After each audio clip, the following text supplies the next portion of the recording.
Tema podcast pada hari ini saya akan membahas mengenai penyebab kemunduran peradaban Islam, faktor internal dan eksternal. Penyebab kemunduran peradaban Islam menurut Ibnu Khaldun disebabkan oleh dua faktor, yaitu internal dan eksternal. Semenjak periode kedua dari periode Islam klasik, benih-benih kemunduran telah tampak. Sejarah dunia mencatat bahwa pengaruh Islam pernah menduduki posisi penting dalam peradaban global. Istilahnya adalah masa kejayaan Islam atau The Islamic Golden Age yang mendominasi sejak abad ke-8 hingga 13 Masehi.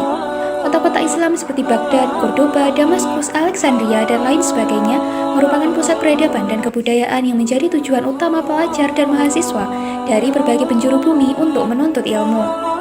Berbagai cabang ilmu pengetahuan dari peradaban Yunani kuno diterjemahkan dengan masif.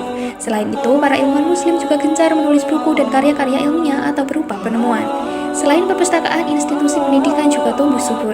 Bahkan 3 universitas tertua di dunia berdiri di masa kejayaan Islam yang terus langgeng hingga sekarang, yaitu Universitas Al-Qarawin di Maroko, Universitas Al-Azhar di Mesir, dan Universitas Nizamiyah di Baghdad. Dalam sejarah masa kejayaan Islam semenjak era Kekhalifahan Rasyidin hingga Kesultanan Utsmaniyah, muncul tokoh-tokoh muslim yang amat berpengaruh dan menghasilkan karya atau penemuan di masing-masing bidang keilmuannya. Bapak ilmuwan teologi maupun sains yang lahir di masa kejayaan Islam seperti Ibnu Sina, Ibnu Rushd Al-Kindi, Ibnu Khaldun, Al-Idrisi, dan lainnya.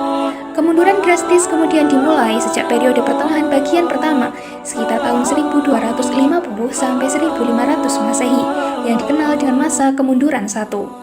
Ibnu Khaldun, pakar sejarah dan sosiologi klasik, menjelaskan bahwa kemunduran peradaban Islam disebabkan karena faktor internal dan eksternal di tubuh pemerintahan Islam. Pertama, faktor internal muncul dari menguatnya materialisme, yaitu kegemaran penguasa untuk menerapkan gaya hidup bermewah-mewahan. Sementara itu, korupsi, kolusi, nepotisme, dan dekadensi moral tumbuh subur di badan pemerintahan.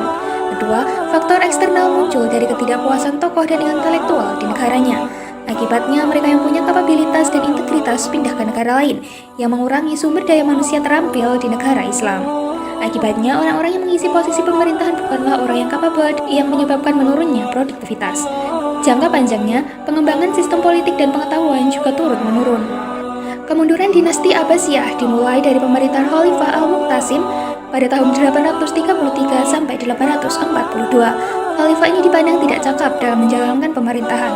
Namun karena kepercayaan bahwa jabatan khalifah harus dipimpin oleh orang-orang keturunan Quraisy, alih-alih keturunan non-Arab, maka khalifah pendahulunya Al-Ma'mun menyerahkan jabatan kepada saudaranya Al-Mu'tasim.